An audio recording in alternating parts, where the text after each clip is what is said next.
Hi Andy, do you want to come on in and have a seat? I'm Dr. Taylor, I'm the on-call psychiatrist for this afternoon. I got a call this morning from your family doctor because I think you went to see him this morning along with your mum, and I gather that things have been a little bit difficult for you. You've had some rather distressing experiences. So I think your doctor thought it might be helpful for us to have a bit of a discussion about that to see if I could help. Would that be all right with you? No, it's fine. Would it be all right, Andy, for you to tell me a little bit about what's been going on? Well, you're going to think it sounds stupid, but my housemates are working for MI5. Right.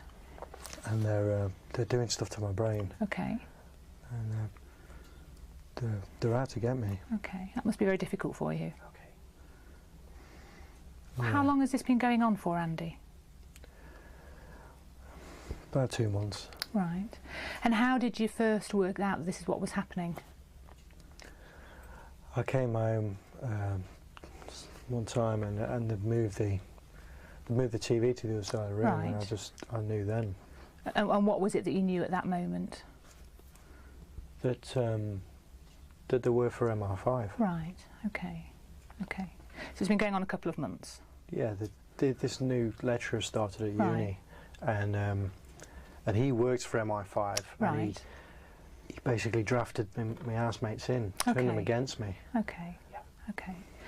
Now I've noticed a couple of times while we've been talking that you've sort of looked round you into the room as if you're checking for something. Could I ask you what's happening at those times? Well, I can hear them talking about me. Right. Who is it you can hear? My housemates. Right. So that you recognise it as their voices? Yeah, I can hear them all the time. Right. How many voices can you hear, Andy? 3. There's 3 of them. Okay. And do they sound real, like my voice sounds talking to you now? Yeah, it's odd. It's like I can hear them when they're not here. Right. And so what they're not when they're not in the house with you? Yeah, it's like they're in the other room or something. Okay. Okay. And can you hear what they're actually saying? Yeah, they're talking about me. Right. Okay. They're always talking about me. Okay. They're always commenting on everything that I'm doing. Right. Can you give me an example of what they would say? Well, like if I'm packing my bag to go to uni or something, they'll comment on that, like he's left the house now. Or, okay. Okay. You know. Anything else? Do they ever talk to each other, perhaps, about you? Yeah, that's what they do. I mean, and now they know. They've sort of twigged that I know about them now, right. And they're saying like I'm making trouble. Okay. And that they're going to sort me out. Okay. Okay. What about actually talking directly to you in the way that I'm talking to you now? Does that ever happen, Andy? No. Okay. So you've been hearing the voices of your housemates. Have there been any other changes? Have there been any changes perhaps to the way you're thinking? Sometimes people tell us that their thinking changes in some way. So, for example, they might feel that they're getting thoughts put into their head that aren't their own. Have you had any experiences like that? Yeah. I do think things that aren't me. Like they're putting stuff in my brain. It's not me. I'm not thinking. So different like thoughts in your brain. Yeah, right. Like it's stupid stuff as well. It's like the other day I suddenly just started thinking about some woman in Coronation Street. I don't watch any of that crap. Right. It's not your kind of thing normally. Right. They're not my thoughts. Right. Okay. And do you have any idea how that's happening, or who's responsible? It's MI5. It's this chip they've put in my head. Right. Okay. And I can feel it all the time. Okay. So you're getting thoughts put into your brain that aren't your own. What about a different sort of experience? What about the experience that somehow other people are able to know what you're thinking, even though you haven't actually told them? No. Nothing like that? They're just putting stuff in my head. Just putting stuff. And can I just check, Andy, as well, that you're not getting the experience when your thoughts just stop altogether, like you have no thoughts left? No. If anything, there's too much in there. I wish I could unplug it. Okay. Okay. Just get this thing out of my head. Right. And you mentioned this chip or this device in your brain. Do you want to tell me a bit more about that? Well, it's a tracking device, so they know where I am at all times, and I can feel it moving around, like rotating around. So you can feel the physical sensation in your brain. Okay. Okay. That must be very difficult for you. don't know why they're doing this to me. I've done nothing wrong. Okay. Can I just check, are there any problems, Andy, with the rest of your body? Any changes in sensation or any bits that feel different in any way? No, I feel fine. I'm not ill or anything. I just want this thing on my head. Okay. I mean, it sounds like a very difficult time for you. Can I ask you, Andy, how are you coping with all this? How's it affecting you?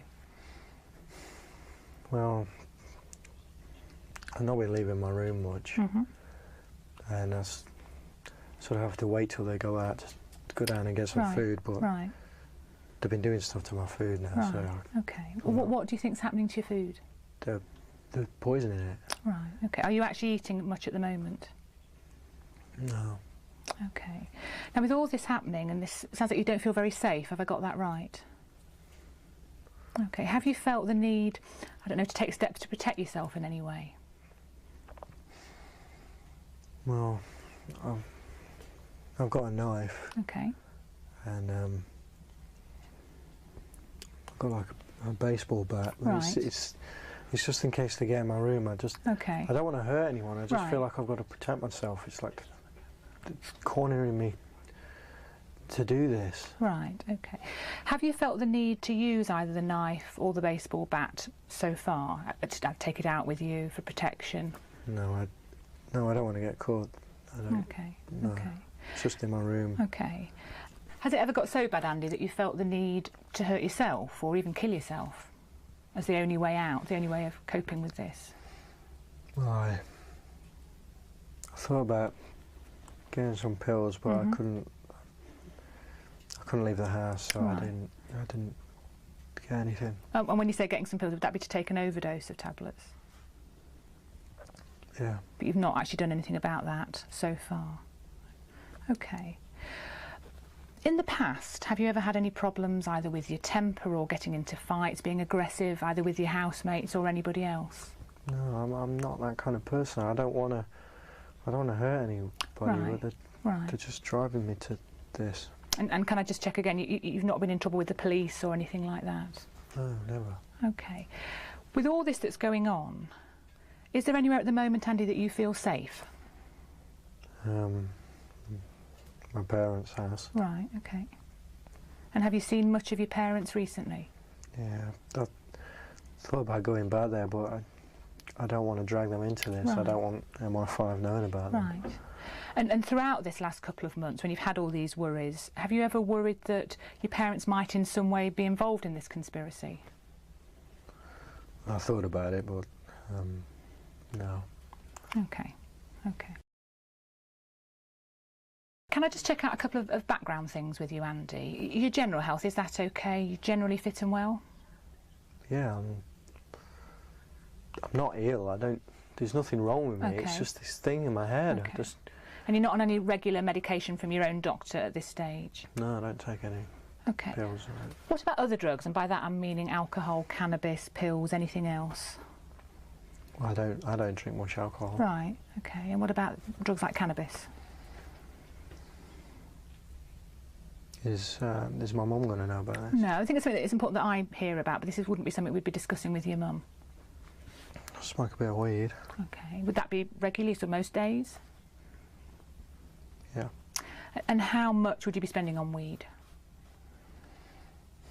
I don't know, get like a 10 bag, it lasts me a day or so. Okay. So you have a 10 bag lasting you a day of weed. Any other drugs? I'm thinking in particular things like speed or pills. Done a bit of speed. Okay. Is that on a regular basis, Andy? Well, I used to go out with my mates at the weekend, would do a bit, but... Okay. When was the last time, Andy, that you would have had any speed? About a week or so ago. Right. Okay. Any other drugs at all? No. No, but I know what you're getting at though. It's not the drugs. Right. It doesn't matter how my face I get. This is constantly there. It's always there. Okay. I guess the reason I was checking, I think it's what you've picked up on, is that sometimes when people are having the kinds of experiences that you are, they find if they take certain drugs, it can make things feel a lot worse. And I just wanted to check that hadn't been your experience? No. Okay, okay. I appreciate from what you're saying that you're really very worried about this MI5 conspiracy and that that's the cause of the difficulties that you're having at the moment.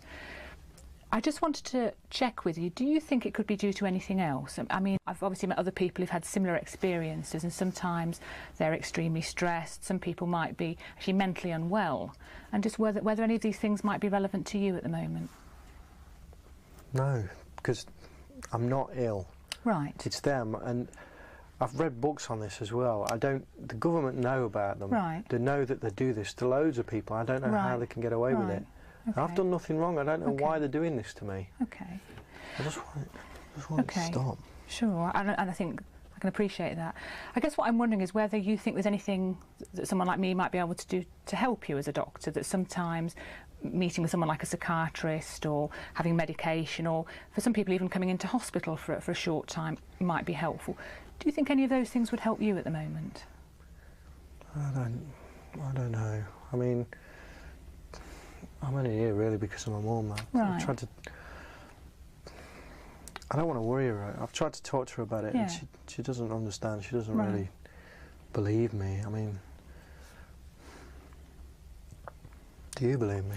Well, I certainly believe, Andy, that you're having a really difficult time at the moment. I guess what I'm not as sure about is what's causing this, and I'm less sure this is due to MI5. I guess what I'm wondering is that perhaps you're not as well as you might be at the moment. I mean, we've been through a lot of questions, and what I'm thinking is we need to try and come up with a way of supporting you through this. So I'm wondering, because I know your mum is, I think she's waiting in the waiting room, it might be a good chance now to get your mum in, and then perhaps the three of us can put our heads together, have a bit of a discussion about where to go from here, and try and think of getting you some proper support. Would that be all right if I got your mum in? Okay. Okay, if you want to sit there then, Andy, I'll just get your mum. Okay.